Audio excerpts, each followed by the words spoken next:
ವಿದ್ಯಾರ್ಥಿಗಳೇ, ಈಗಾಗಲೇ ಕಾರ್ಬನ್ ಮತ್ತು ಸಂಯುಕ್ತಗಳು ಪಾಠಕ್ಕೆ ಸಂಬಂಧಪಟ್ಟಂಗ ಸಾಕಷ್ಟು ಅಭ್ಯಾಸ ಮಾಡಿದಿರಿ. ಅದರಲ್ಲಿ ಬರುವಂತಹ ಅಲ್ಕೇನ್ ಅಲ್ಕೀನ್ ಅಲ್ಕಾಯನಿಗಳ ಅನುಸೂತ್ರ, ರಚನಾ ಸೂತ್ರ, ಕೆಟನೀಕರಣ, ಸಮಾಂಗತೆ ಮುಂತಾದ ಅಂಶಗಳ ಬಗ್ಗೆ ವ್ಯವಸ್ಥಿತವಾಗಿ ಅಭ್ಯಾಸ ಮಾಡಿ ಆ ಪಾಠಕ್ಕೆ ಸಂಬಂಧಪಟ್ಟಂಗ ಬೋರ್ಡ್ನವರು 7ರಿಂದ 8 ಅಂಕಗಳನ್ನು ನಿಗದಿ ಮಾಡ್ಯಾರ. ಹೀಗಾಗಿ ಆ ಅಂಕಗಳನ್ನ ಪಡಿತೀನಿ ಅನ್ನುವಂತಹ ಒಂದು ಕಾನ್ಫಿಡೆನ್ಸ್ ಒಳಗೆ ತಾವೆಲ್ಲ ಇದ್ದೀರಿ. ಆದ್ರೆ ಈ ಪಾಠಕ್ಕೆ ಸಂಬಂಧಪಟ್ಟಂಗ ಇತರ 2ನೇ ಪಾರ್ಟ್ ಬಗ್ಗೆ ತಾವು ಉದಾಸೀನ ಭಾವನೆಯನ್ನ ತೋರ್ಸಾಕತ್ತೀರಿ. ಇದ್ರಾಗ 2ನೇ ಪಾರ್ಟ್ ಏನಪ್ಪಾ ಅಂತಂದ್ರ ಎಥೆನಾಲ್ನ ಕ್ರಿಯೆಗಳು, ಎಥೆನಾಯಿಕ್ ಆಮ್ಲದ ಕ್ರಿಯೆಗಳು, ಎಸ್ಟರೀಕರಣ ಕ್ರಿಯೆ, ಸಾಬೂನೀಕರಣ ಕ್ರಿಯೆ, ಈ ಒಂದು ಅಂಶಗಳ ಬಗ್ಗೆ ನಾ ಬಹಳಷ್ಟು ವಿದ್ಯಾರ್ಥಿಗಳನ್ನ ಕೇಳಿದಾಗ ಈ ಒಂದು ಸಮೀಕರಣಗಳನ್ನ ಬರೀಲಿಕ್ಕೆ ಬಹಳ ಕಷ್ಟ ಅಂತ ಹೇಳಿದ್ರು. ಜೊತೆಗೆ ಸಮೀಕರಣಗಳನ್ನ ಬರೆಯುವಾಗ ಎಲ್ಲಾದ್ರೂ ಒಂದ್ ಕಡೆ ತಪ್ಪಾಗತೈತಿ. ಜೊತೆಗೆ ಎಷ್ಟೇ ಪ್ರಯತ್ನ ಮಾಡಿದ್ರು ಗೊಂದಲ ಅದಾವ, ಸಮೀಕರಣಗಳು ಟಫ್ ಅದಾವ, ಏನ್ ಮಾಡ್ಬೇಕು ಅನ್ನುವಂತಹ ಪ್ರಶ್ನೆಯನ್ನು ಅವರು ಕೇಳಿದಾಗ ಅತಿ ಸುಲಭವಾಗಿ ಯಾವ ರೀತಿಯಾಗಿ ಸಮೀಕರಣಗಳನ್ನ ಬರಿಬೇಕು ಅನ್ನುವಂತಹ ಕೆಲವೊಂದು ಸುಲಭ ಉಪಾಯಗಳನ್ನ ಈ ವಿಡಿಯೋದಾಗ ನಾನು ಚರ್ಚೆ ಮಾಡ್ತೀನಿ. ಹೀಗಾಗಿ ಈ ಒಂದು ಸಮೀಕರಣಗಳನ್ನ ನೀವು ನೋಡಿ ಬರ್ದಿದ್ದೇ ಆದ್ರೆ ಆ ಒಂದು ಘಟಕಕ್ಕೆ ಸಂಬಂಧಪಟ್ಟಂಗ, ಆ ಒಂದು ಪಾಠಕ್ಕೆ ಸಂಬಂಧಪಟ್ಟಂಗ 7ರಿಂದ 8 ಅಂಕಗಳನ್ನ ಸುಲಭವಾಗಿ ತಾವು ಪಡಿಬಹುದು. ಪ್ರಥಮವಾಗಿ ಇಲ್ಲಿ ಎಥೆನಾಲ್ನ ಸಮೀಕರಣಗಳನ್ನ ನೋಡೋಣ. ಹಂಗಾರೆ ಎಥೆನಾಲ್ ಅಂತಂದಾಗ ನಿಮಗೆಲ್ಲ ಗೊತ್ತಿರೋ ಹಾಗ ಎಥೆನಾಲ್ನ ಕ್ರಿಯಾ ಗುಂಪು OH. ಎಥೆನಾಲ್ ಅಂದಾರ ಎಥ್ ಅಂತಂದ್ರೆ ಏನು? 2 ಕಾರ್ಬನ್ಗಳು. ಹೀಗಾಗಿ ನಾ ಏನ್ ಮಾಡ್ತೀನಿ, ಇಲ್ಲಿ 2 ಕಾರ್ಬನ್ಗಳನ್ನ ಬರ್ಕೋತೀನಿ. 2 ಕಾರ್ಬನ್ಗಳನ್ನ ಬರ್ಕೊಂಡ ಮೇಲೆ 4 ವೆಲೆನ್ಸಿಯನ್ನ ತಾವು ಸ್ಯಾಟಿಸ್ಫೈ ಮಾಡಕ್ ಕಲಿತೀರಿ. 1ನೇ ಕಾರ್ಬನ್ಕ್ಕೆ 3 ಜೊತೆಗೆ ಇದು 4. 2ನೇ ಕಾರ್ಬನ್ಕ್ಕೆ 2 ವೆಲೆನ್ಸಿಗಳನ್ನ ನೀವು ಬರೆದು ಎಲ್ಲೆಲ್ಲಿ ವೆಲೆನ್ಸಿ ಮಾರ್ಕ್ ಮಾಡಿರಿ ಅಲ್ಲಲ್ಲಿ ನೀವು ಹೈಡ್ರೋಜನ್ ಅನ್ನ ಬರೀತೀರಿ. ಬರ್ದಾಗ ನೋಡ್ರಿ, ಹಂಗಾರ ಇದನ್ನ ನೋಡ್ರಿ, 1ನೇದು CH3, ನಾ ಈ ರೀತಿಯಾಗಿ ಬರೀತೀನಿ ಇದನ್ನ. ದೆನ್ CH2, ನಂತರ OH. ಇದನ್ನ ಇನ್ನೊಂದು ರೀತಿಯಾಗಿ ಯಾವ ರೀತಿ ಬರಿಬಹುದು ಅಂತಂದ್ರೆ ಸಿಗಳ ಸಂಖ್ಯೆ 2, Hಗಳ ಸಂಖ್ಯೆ 3 + 2 5, ದೆನ್ OH. 3 ರೀತಿಯಾಗಿ ಒಂದು ರಚನಾ ಸೂತ್ರವನ್ನ ಬರೀತೀರಿ, ಅನುಸೂತ್ರವನ್ನ 2 ರೀತಿಯಾಗಿ ಬರೀಬಹುದು. ಈ ಒಂದು ಎಥೆನಾಲ್ನ ಸಮೀಕರಣಕ್ಕೆ ಸಂಬಂಧಪಟ್ಟಂಗ ನೀವು 2ನೇ ಒಂದು ಅನುಸೂತ್ರವನ್ನ ನೆನಪಿಟ್ಟು ಬರೆದಿದ್ದೆ ಆದ್ರೆ ಸುಲಭವಾಗಿ ಸಮೀಕರಣಗಳನ್ನ ನೆನಪಿನಲ್ಲಿ ಇಟ್ಟುಕೊಳ್ಳಬಹುದು. ಹಾಗಾದ್ರೆ ಎಥೆನಾಲ್ಗೆ ಸಂಬಂಧಪಟ್ಟಂಗ ನಿಮ್ಮ ಟೆಕ್ಸ್ಟ್ ಬುಕ್ನಾಗ ಕೇವಲ 2 ಸಮೀಕರಣಗಳ ಮಾತ್ರ ಅದಾವ. 2 ಸಮೀಕರಣಗಳನ್ನ ಯಾವ ರೀತಿ ಬರಿಬೇಕು, ಯಾವ ಉಪಾಯ ಮಾಡಬೇಕು ಅನ್ನೋದನ್ನ ಹೇಳ್ತೀನಿ. ಅಂದ್ರೆ ಪ್ರಥಮವಾಗಿ ಇಲ್ಲಿ CH3 CH2OH ಇದು ಸೋಡಿಯಂನ ಜೊತೆ ವರ್ತನೆ ಮಾಡ್ತತಿ. ಹಂಗಾರೆ ಸೋಡಿಯಂನ ಜೊತೆ ವರ್ತನೆ ಮಾಡಿ ಯಾವ ಉತ್ಪನ್ನಗಳನ್ನ ಕೊಡ್ತತಿ, ಯಾವ ರೀತಿ ಬರಿಬೇಕು ಅಂತಂದಾಗ ಇಲ್ಲಿ ಹೈಡ್ರೋಜನ್ ಅನಿಲ ಸೋಡಿಯಂನ ಜೊತೆ ವರ್ತನೆ ಮಾಡಿದಾಗ ಇದು ಹೈಡ್ರೋಜನ್ ಅನಿಲ ಬಿಡುಗಡೆ ಆಕತಿ. ಹಾಗಾಗಿ ನಾ ಇಲ್ಲಿ ಏನ್ ಮಾಡ್ತೀನಿ, H2 ಅಂತ ಬರಿತೀನಿ. H ಇದು ಹೊರಗೆ ಹೋದ ತಕ್ಷಣ ಏನು ಉಳಿತು ಪ್ರತಿವರ್ತಕದಾಗ ಎಲ್ಲನೂ ಕೂಡಿಸಿ ಬರೆದು ಬಿಡ್ರಿ. ನೋಡ್ರಿ, CH3 CH2ONA.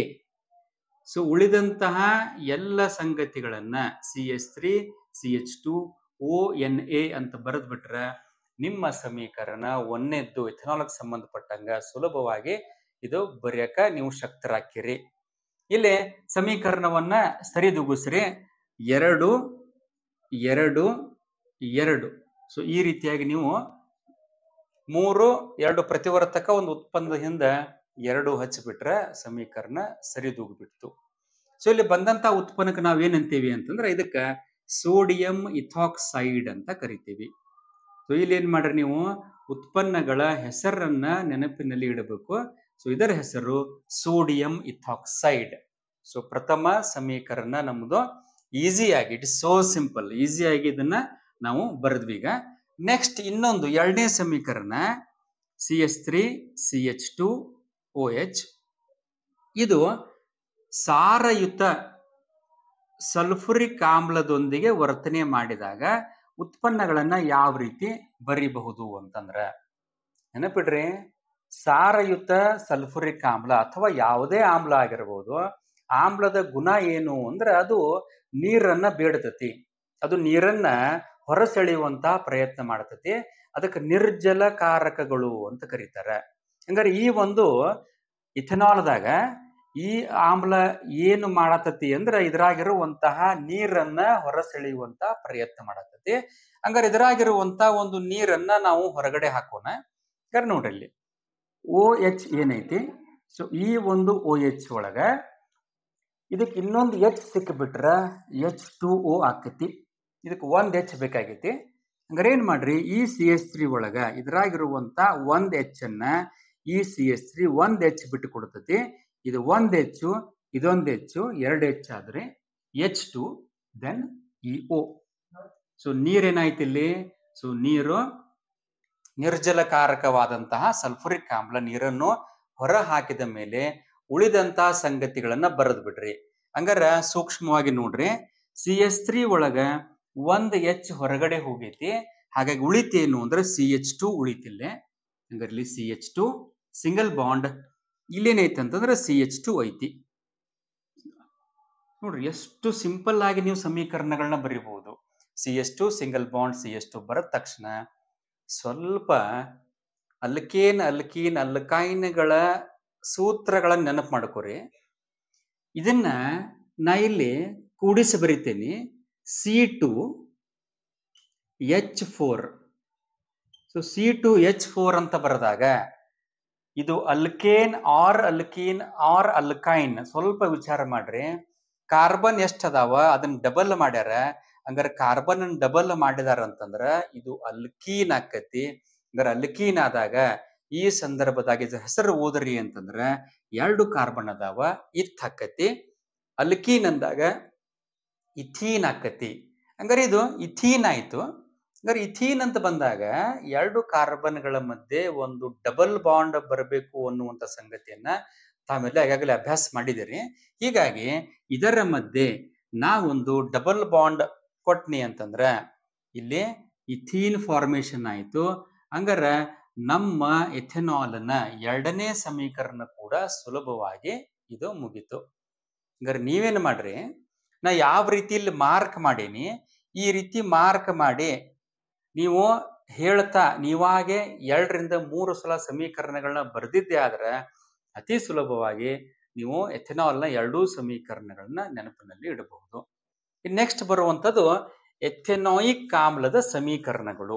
ಸೊ ಎಥೆನಾಯಿಕ್ ಆಮ್ಲದ ಸಮೀಕರಣಗಳಿಗೆ ಸಂಬಂಧಪಟ್ಟ ಹಾಗೆ ನಿಮ್ಮ ಟೆಕ್ಸ್ಟ್ ಬುಕ್ ನಲ್ಲಿ 3 ಸಮೀಕರಣಗಳದಾವ. ಪ್ರಥಮವಾಗಿ ನಾವಿಲ್ಲಿ ಎಥೆನಾಯಿಕ್ ಆಮ್ಲದ ಸೂತ್ರವನ್ನ ಬರೆಯೋನು. ಹಂಗಾರ ನೀವೇನ್ ಕಲಿತೀರಿ, ಎಥೆನಾಯಿಕ್ ಓಯಿಕ್ ಅಂತಂದ್ರ ಇದು ಕಾರ್ಬಾಕ್ಸಿಲಿಕ್ ಗುಂಪು. ಇಲ್ಲಿ ಒಂದು ಕಾರ್ಬನ್ ಇರೋದ್ರಿಂದ ಇದಕ್ಕೆ ಮಿತ್ ಅಂತೀರಿ. ಹಂಗಾರೆ ಇನ್ನೊಂದು ಕಾರ್ಬನ್ ಬೇಕು, ಇತ್ ಹಾಕತಿ. ಇದರ ವೆಲೆನ್ಸಿ ಸ್ಯಾಟಿಸ್ಫೈ ಮಾಡ್ತೀರಿ. ಮಾಡಿದಾಗ ಇದರ ಹೆಸರು ಎಥೆನಾಯಿಕ್ ಆಮ್ಲ ಆಯ್ತು. ಇದನ್ನ ನಾನು ಕೂಡಿಸಿ ಬರಿತೀನಿ, CH3 COOH CH3 COOH. ಹಂಗಾರೆ ಇದು ಎಥೆನಾಯಿಕ್ ಆಮ್ಲದ ಅನುಸೂತ್ರ ಆಯಿತು. ಇದು ಸೋಡಿಯಂ ಹೈಡ್ರಾಕ್ಸೈಡ್ ಜೊತೆ ವರ್ತನೆ ಮಾಡ್ತತಿ. ಜೊತೆಗೆ ಇನ್ನೊಂದು ಸಮೀಕರಣ ನಿಮ್ ಟೆಕ್ಸ್ಟ್ ಬುಕ್ ನಾಗ ಕೊಟ್ಟಿದ್ದು ಸೋಡಿಯಂ ಕಾರ್ಬೋನೇಟ್ ನ ಜೊತೆ ವರ್ತನೆ ಮಾಡ್ತತಿ. ಇನ್ನೊಂದು ಸಮೀಕರಣ ಸೋಡಿಯಂ ಬೈ ಕಾರ್ಬೋನೇಟ್ ಜೊತೆ ವರ್ತನೆ ಮಾಡ್ತತಿ. ಪರೀಕ್ಷೆಯಲ್ಲಿ ಪ್ರಶ್ನೆ ಯಾವ ರೀತಿ ನಿಮ್ಮನ್ನು ಕೇಳಬಹುದು ಅಂತಂದ್ರ, ಸೊ ಈ ಮೂರು ಒಂದು ಸಂಯುಕ್ತಗಳ ಬಗ್ಗೆ ಈಗಾಗಲೇ ಕಲಿತೀರಿ. ಯಾಕಂತಂದ್ರೆ ಇವು sodium bicarbonate, sodium carbonate, plaster of Paris, calcium oxychloride ಇವುಗಳ ಉಪಯೋಗಗಳ ಬಗ್ಗೆ 2 ಅಂಕದ ಪ್ರಶ್ನೆಗಳು ಬರೋದ್ರಿಂದ ನಿಮ್ಮ 2ನೇ ಚಾಪ್ಟರ್ದೊಳಗ ಎಲ್ಲ ಸಂಗತಿಗಳು ಅದಾವ. ಇವುಗಳ ಉಪಯೋಗಗಳನ್ನ ನೆನಪಿಡ್ರಿ. ಇಲ್ಲಿ ಪ್ರಶ್ನೆ ಯಾವ ರೀತಿ ಕೇಳ್ತಾನಪ್ಪ ಅಂತಂದ್ರೆ, ಕಾರ್ಬಾಕ್ಸಿಲಿಕ್ ಆಮ್ಲ ಸೋಡಿಯಂ ಹೈಡ್ರಾಕ್ಸೈಡ್ ಅಥವಾ ಮೆಟಲ್ ಹೈಡ್ರಾಕ್ಸೈಡ್ ಲೋಹದ ಹೈಡ್ರಾಕ್ಸೈಡ್ ಜೊತೆ ವರ್ತನೆ ಮಾಡಿದಾಗ, ಲೋಹದ ಕಾರ್ಬೋನೇಟ್ ಜೊತೆ ವರ್ತನೆ ಮಾಡಿದಾಗ, ಲೋಹದ ಬೈಕಾರ್ಬೋನೇಟ್ ಜೊತೆ ವರ್ತನೆ ಮಾಡಿದಾಗ ಬರುವಂತ ಉತ್ಪನ್ನಗಳು ಏನು ಅಂತ ಕೇಳ್ತಾರ. ಅಥವಾ ಇದಕ್ಕೆ ನೀವು ಬಟ್ಟೆ ಸೋಡಾ ಅಂತ ಕರಿತೀರಿ. ಬಟ್ಟೆ ಸೋಡಾ ಜೊತೆ ವರ್ತನೆ ಮಾಡಿದಾಗ ಮತ್ತು ಅಡುಗೆ ಸೋಡಾ ಜೊತೆ ವರ್ತನೆ ಮಾಡಿದಾಗ ಉತ್ಪನ್ನಗಳು ಯಾವ ರೀತಿ ಬರ್ತಾವ ಅಂತ ಕೇಳ್ತಾರ. ಹಂಗಾರ ಇವುಗಳ ಸಮೀಕರಣಗಳು ಅತಿ ಸುಲಭವಾಗಿ ನೀವು ಬರೀಬಹುದು. ಹಂಗಾರ ಮೂರು ಕೇಸ್ ಒಳಗ ನಮಗಿಲ್ಲಿ ಉತ್ಪನ್ನ ಒಂದೇ ಒಂದು ಉತ್ಪನ್ನ ಸಿಗ್ತತಿ. ಆ ಉತ್ಪನ್ನ ಏನ್ ನೋಡ್ರಿ, CH3 COONA. CH3 COONA. ಹೊರಗೆ ಏನು ಹೋಯ್ತು ನೋಡ್ರಿ, OH ದೆನ್ EH ಅಂದ್ರೆ H2O. ನಮಗ್ ಸಿಕ್ಕಿದ್ದೇನ್ರಿ CH3 COONA. ಮೂರು ಸಂದರ್ಭದಾಗನು ನಮಗ್ ಸಿಗುವಂತ ಉತ್ಪನ್ನ ಏನು ಅಂತಂದ್ರ CH3 COONA, the same CH3 COONA. ಇದಕ್ಕೆ ನಾವು ಸೋಡಿಯಂ ಇಥೆನೋಯೇಟ್ ಅಂತ ಕರಿತೀವಿ. ಈ ಒಂದು ಉತ್ಪನ್ನದ ಹೆಸರು ಸೋಡಿಯಂ ಇಥೆನೋಯೇಟ್. ಸೊ ಇಲ್ಲಿ ಮೂರು ಸಂದರ್ಭದಾಗನು H2O ನಮಗ್ ಸಿಗ್ತತಿ. ನೆನಪು ಇಡಬೇಕಾದದ್ದು ಏನು ಅಂತಂದ್ರೆ ಇಲ್ಲಿ ಮೆಟಲ್ ಕಾರ್ಬೋನೇಟ್ ಮತ್ತು ಮೆಟಲ್ ಬೈಕಾರ್ಬೋನೇಟ್ ಜೊತೆಗೆ ವರ್ತನೆ ಮಾಡಿದಾಗ H2O ಜೊತೆಗೆ ಇನ್ನೊಂದು ಉತ್ಪನ್ನ ಸಿಗುತ್ತದೆ. ಅದರ ಹೆಸರು ಕಾರ್ಬನ್ ಡೈಆಕ್ಸೈಡ್ CO2. ಹೀಗಾಗಿ ಈ ಸಮೀಕರಣಗಳನ್ನ ಬರಿಬೇಕಂತಂದ್ರ ಸಿಗುವಂತ ಉತ್ಪನ್ನ ಒಂದೇ ಒಂದು ಉತ್ಪನ್ನ. ಹಂಗಾರ sodium hydroxide, sodium carbonate, then sodium bicarbonate ಜೊತೆ ವರ್ತನೆ ಮಾಡಿದಾಗ ನಮಗ್ ಸಿಗುವಂತಹ ಪ್ರಾಡಕ್ಟ್ ಏನದಾವ ಎಲ್ಲ ಸೇಮ್ ಅದಾವ. ಹೀಗಾಗಿ ಇವುಗಳನ್ನ ಕೂಡ ನೀವು ಸುಲಭವಾಗಿ ಇಲ್ಲಿ ಬರೀಬಹುದು. ನೆಕ್ಸ್ಟ್ ಬರುವಂತಹ ಕ್ರಿಯೆ ಬಹಳಷ್ಟು ಇಂಪಾರ್ಟೆಂಟ್ ಆದಿದ್ದು. ಇದಕ್ಕ ಎಸ್ಟರೀಕರಣ ಅಥವಾ ಎಸ್ಟರಿಫಿಕೇಶನ್ ಅಂತ ಕರಿತೀವಿ. ಅಂದ್ರೆ ಇಲ್ಲಿ ಏನ್ ನೀವು ಎಥೆನಾಲ್ನ ಸಮೀಕರಣಗಳನ್ನ ಕಲಿತ್ರಿ, ಎಥೆನಾಯಿಕ್ ಆಮ್ಲದ ಸಮೀಕರಣ ಕಲಿತ್ರಿ. ಇಲ್ಲಿ ಎಥೆನಾಲ್ ಮತ್ತು ಎಥೆನಾಯಿಕ್ ಆಮ್ಲಗಳು ಪರಸ್ಪರ ವರ್ತನೆ ಮಾಡ್ತಾವ. ಹಾಗಾಗಿ ಫಸ್ಟ್ ನೋಡ್ರಿ, ಎಥೆನಾಯಿಕ್ ಆಮ್ಲ ಇದು ಎಥೆನಾಲ್ನ ಜೊತೆ ವರ್ತನೆ ಮಾಡ್ತೈತಿ. ಹಂಗಾರೆ ಎಸ್ಟರೀಕರಣ ಎಂದರೇನು ಅಂತ ನಮ್ಮನ್ನು ಕೇಳಿದ್ರೆ, ಎಥೆನಾಯಿಕ್ ಆಮ್ಲ ಮತ್ತು ಎಥೆನಾಲ್ಗಳು ಪರಸ್ಪರ ವರ್ತಿಸಿ ಎಸ್ಟರ್ಗಳನ್ನ ಉಂಟು ಮಾಡಿದರೆ ಆ ಒಂದು ರಾಸಾಯನಿಕ ಕ್ರಿಯೆಗೆ ಎಸ್ಟರೀಕರಣ ಕ್ರಿಯೆ ಅಂತ ಹೇಳಿ ಕರೀತಾರೆ. ಹಾಗಾದ್ರೆ ಇವುಗಳ ಉತ್ಪನ್ನಗಳನ್ನ ಯಾವ ರೀತಿ ನಾವು ಬರಿಬೇಕು ಅಂದಾಗ ಇದು ಕೂಡ ಬಹಳಷ್ಟು ಸುಲಭ ಐತಿ. ಏನ್ ಮಾಡ್ರಿ, ಇದರೊಳಗಿರುವಂತಹ OH ದೆನ್ ಕಾರ್ಬಾಕ್ಸಿಲಿಕ್ ಆಸಿಡ್ ಏನೈತಿ ಅಥವಾ ಎಥೆನಾಯಿಕ್ ಆಸಿಡ್ ಐತಿ, ಇದ್ರಾಗಿರುವಂತ H ಅನ್ನ ನಾವು ಮೊದಲ ಹೊರಗಡೆ ಬರೆದು ಬಿಡೋಣ. ಹಂಗಾರೆ OH ಮತ್ತು H ಕೂಡಿ H2O ಆಯಿತು. ಇನ್ನು ಏನ್ ಉಳಿತು ಎಲ್ಲ ಸಂಗತಿಗಳನ್ನ ನೀವು ಕೂಡಿಸಿಲಿ ಬರೆದು ಬಿಡ್ರಿ. ಹಂಗಾರೆ ಏನ್ ಉಳಿತು ನೋಡ್ರಿ, CH3 COO, CH3 COO, CH3 CH2 ಐತಿ. ಇದನ್ನ ಏನ್ ಮಾಡ್ರಿ, ಇದನ್ನ ಉಲ್ಟಾ ಮಾಡಿ ಬರೀರಿ. CH3 CH2 ಐತಿ, CH2 CH3 ಬರೀರಿ. ಯಾಕಂದ್ರ ವೆಲೆನ್ಸಿಯಲ್ಲಿ ನಮಗ ಸ್ಯಾಟಿಸ್ಫೈ ಆಗ್ಬೇಕು. ಹಿಂಗಾಗಿ ಕೊನೆಗೆ ಯಾವಾಗಿರ್ಲು CH3 ಬರೀರಿ, ಮಧ್ಯದಲ್ಲಿ ಬರೆಯುವಾಗ CH2 ಬರೀರಿ. ಹಂಗಾರೆ CH3 COO, CH2 CH3. So ಇದಕ್ಕ ನಾವೇನಂತೀವಿ ಇಲ್ಲಿ, ಇದಕ್ಕನ್ನ ನಾವು ಎಸ್ಟರ್ಗಳು ಅಂತ ಕರೀತೇವೆ. ಸೊ ಎಸ್ಟರ್ಗಳು ಅಂತಂದ್ರ ಸುಮಧುರ ಪರಿಮಳವನ್ನ ಹೊಂದಿರುವಂತಹ ವಸ್ತುಗಳು, ಇವುಗಳಿಗೆ ಎಸ್ಟರ್ ಅಂತ ಕರಿತೀವಿ. ಸೊ ನಿಮ್ ಟೆಕ್ಸ್ಟ್ ಬುಕ್ನ್ಯಾಗ ಯಾವ ರೀತಿ ಕೊಟ್ಟಿದಾರಪ್ಪ ಇದನ್ನ ಅಂತಂದ್ರ CH3 C double bond O, ಇದನ್ನ ಕೀಟೋನ್ ಗುಂಪು, single bond O CH2 CH3 ಅಂತ ಕೊಟ್ಟಿದ್ದಾರೆ. ಈ ರೀತಿ ಬರೆದ್ರೂ ಓಕೆ, ಈ ರೀತಿ ಬರೆದ್ರೂ ಓಕೆ. ಸೊ ಸುಲಭವಾಗಿ ನೀವು ಈ ರೀತಿಯಾಗಿ ಬರೆದಿದ್ದಾದ್ರೆ ನೀವು ಎಸ್ಟರೀಕರಣ ಕ್ರಿಯೆಯನ್ನ ಅತ್ಯಂತ ಸುಲಭವಾಗಿ ಇಲ್ಲಿ ಬರೀಬಹುದು. ಸೊ ಎಸ್ಟರ್ಗಳು ಸುಮಧುರ ವಾಸನೆಯನ್ನ ಹೊಂದಿರ್ತಾವ ಅನ್ನುವಂತ ಸಂಗತಿಯನ್ನ ಬರೀರಿ. ಇನ್ನ ಇದೇ ಎಸ್ಟರ್ಗಳನ್ನ CH3 COO, CH2 CH3. So ಈ ಒಂದು ಎಸ್ಟರ್ ಅನ್ನ ಸೋಡಿಯಂ ಹೈಡ್ರಾಕ್ಸೈಡ್ ಜೊತೆ ವರ್ತನೆ ಆಗುವಂಗ ಮಾಡಿದರೆ ಈ ಒಂದು ಕ್ರಿಯೆಗೆ ನಾವು ಸಾಬೂನೀಕರಣ ಕ್ರಿಯೆ ಅಂತ ಹೇಳಿ ಕರಿತೀವಿ.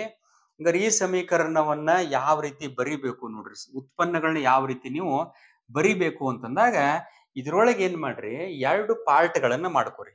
ಇಲ್ಲಿ ನೋಡ್ರಿ, CH3COO ದೆನ್ CH2CH3 ಎರಡು ಪಾರ್ಟ್ ಮಾಡೇನ ಇಲ್ಲೇ. ಇದು ಹೈಡ್ರೋಕಾರ್ಬನ್ ಪಾರ್ಟ್ ಆಕೈತಿ. ಇದಕ್ಕೆ ನಾನು ಪ್ಲಸ್ ಅಂತೀನಿ, ಇನ್ನೊಂದು ಎಂಡಿಗೆ ನಾನು ಮೈನಸ್ ಅಂತೀನಿ. ಸೇಮ್ ರೀತಿ ಒಳಗ NaOH ಅನ್ನ ಎರಡು ಪಾರ್ಟ್ ಮಾಡ್ರಿ. ಇಲ್ಲಿ OH ಮೈನಸ್ ಆಕತಿ, Na ಪ್ಲಸ್ ಆಕತಿ. ಸೊ ಏನ್ ಮಾಡ್ರಿ ಈಗ, ಇಲ್ಲಿರುವಂತಹ ಮೈನಸ್ ಅನ್ನ ಇದರ ಪ್ಲಸ್ಸಿಗೆ, ಇಲ್ಲಿರುವಂತಹ ಪ್ಲಸ್ ಅನ್ನ ಇದರ ಮೈನಸ್ ಜೊತೆ ಕೂಡಿಸಿ ಬರೆದು ಬಿಟ್ರಿ ಅಂದ್ರೆ ಸಾಬೂನೀಕರಣ ಕ್ರಿಯೆ ಸಮೀಕರಣ ನಮ್ದು ಈಸಿಯಾಗಿ ಮುಗಿತೈತಿ. ಗರಿಯಂ ಬರಿತೇನೆ ನೋಡ್ರಿ ನಾನು. ಇಲ್ಲಿ ಮೈನಸ್ ಐತಿ CH3COO. ಸೊ ಪ್ರತಿ ವರ್ತಕದಲ್ಲಿನ ಮೈನಸ್ CH3COO ಮೈನಸ್ ಇದು Na ಪ್ಲಸ್ ಜೊತೆ ಕೂಡ್ತೈತಿ. Na ಪ್ಲಸ್ ಜೊತೆ ಕೂಡಿತು. ಹಂಗಾರ CH3COO ದೆನ್ Na ಇವುಗಳನ್ನ ನಾನು ಕೂಡಿಸಿ ಬರ್ತೀನಿ. ನೆಕ್ಸ್ಟ್ ನೋಡ್ರಿ, CH3CH2 ಏನೈತಿ, OH ಐತಿ, ಪ್ಲಸ್ ಅಂಡ್ ಮೈನಸ್ ಇವುಗಳನ್ನ ಕೂಡಿಸಿ ಬರೀರಿ. ಸೊ CH2CH3 ಐತಿ. ಮೊದಲು ಏನ್ ಮಾಡ್ರಿ, CH3 ಬರೋದು ದೆನ್ CH2 ಬರೀರಿ. ಯಾಕಂದ್ರೆ ವ್ಯಾಲೆನ್ಸಿ ಸ್ಯಾಟಿಸ್ಫೈ ಆಗ್ಬೇಕು.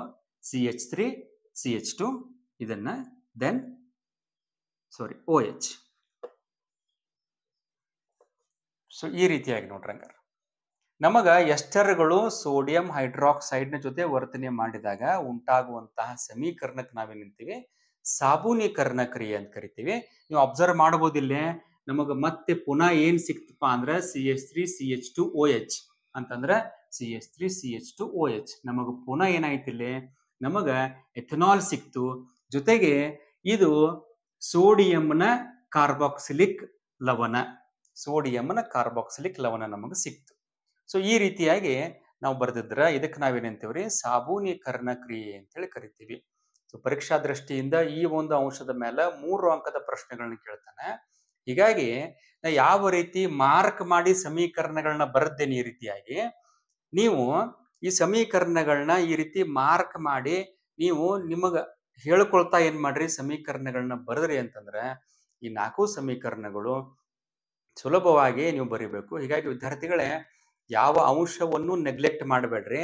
ಯಾಕಂತಂದ್ರ ಈ ಘಟಕದ ಮೇಲೆ, ಈ ಪಾಠದ ಮೇಲೆ 7 ರಿಂದ 8 ಅಂಕಗಳು ಖಚಿತವಾಗಿ ಬರೋದ್ರಿಂದ ಪ್ರತಿ ಅಂಶವು ಇಲ್ಲಿ ಇಂಪಾರ್ಟೆಂಟ್ ಆಗಿರ್ತೈತಿ. ಹೀಗಾಗಿ ಈಗ ನಿಮಗಿದು ಸಮೀಕರಣಗಳನ್ನ ಬರೆಯೋದು ಇದು ನಿಮಗೆ ಹೊರೆ ಅನಿಸೋದಿಲ್ಲ ಅಂತ ನಾ ಭಾವಿಸಿ ಈ ಸಮೀಕರಣಗಳನ್ನು ಬರಿತೀರಿ ಅಂತ ಹೇಳ್ತಾ ಚೆನ್ನಾಗಿ ಅಭ್ಯಾಸ ಮಾಡ್ರಿ. ನಿಮ್ಮ ರಿಸಲ್ಟ್ ಉತ್ತಮ ಆಗೇ ಆಗ್ತೈತಿ ಅನ್ನುವಂಥ ಆಶಾಭಾವನೆಯೊಂದಿಗೆ ಈ ಒಂದು ವಿಡಿಯೋವನ್ನು ಇಲ್ಲಿಗೆ ಎಂಡ್ ಮಾಡ್ತೀನಿ. ಎಲ್ಲರಿಗೂ ಧನ್ಯವಾದಗಳು.